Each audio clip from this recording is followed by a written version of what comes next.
It looks like we're transitioning into the post-Egghead arc, and it's already off to a thrilling start. Chapter 1-5 of One Piece has dropped, and it's shaping up to be one of the most exciting chapters of the year. Not only does it answer some long-standing questions we've been asking for decades, but it also raises several new ones. In this video, we'll break down everything that went down in this incredible chapter.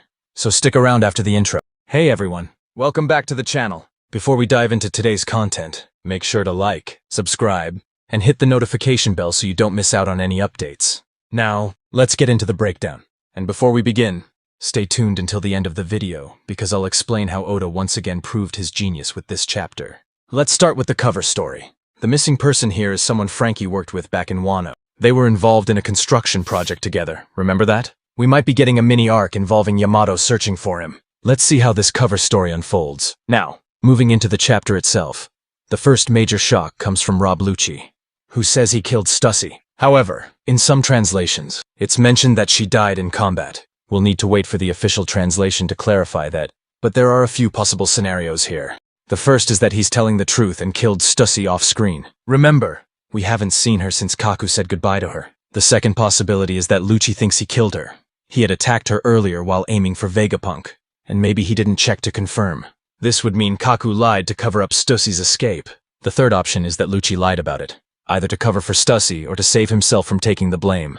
So which do you think is most likely? Next, we have a conversation between Saturn and the 9 Vice Admirals. Saturn mentions that, overall, the mission objectives were achieved. They recovered York, maintained Punk records, and secured the factory. They can now create the Mother Flame, which is their primary goal. However, Saturn regrets that Vegapunk was able to send his message to the world. The Vice Admirals note that, even with a Buster Call, they couldn't capture the Straw Hats or Bonnie, and one suggests chasing them to Elbaf. But let's be real.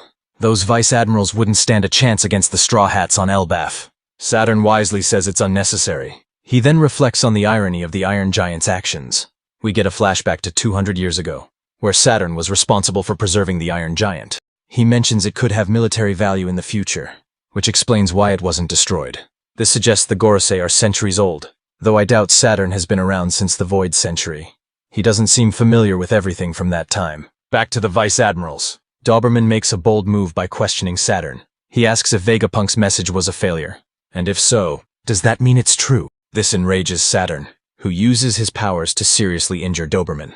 But contrary to earlier spoilers, I don't think Doberman dies here, he just bleeds from his mouth, and his head doesn't explode. However, it's becoming clear that more Marines are starting to question the government's actions. Meanwhile, Punk Records begins rising into the clouds. York tries to stop it but fails. We see the Vegapunk satellites have merged into one body, combining parts from Edison, Atlas, Shaka, and Pythagoras. Shaka regrets that they couldn't move the Labostratum too, and we discover they're heading to Waria, where Nami trained during the time skip. I wouldn't be surprised if we get cover stories about this in the future. Now, let's get to the most important part of the chapter.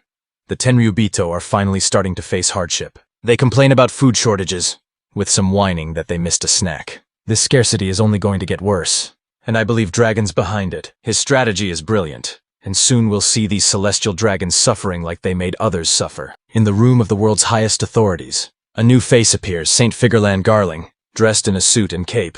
He introduces himself as the new god of science and defense, now responsible for Vegapunk York. His casual attitude shocks the Gorosei, who demand he show more respect. But Garling reveals that the Gorosei are just puppets of Imusama.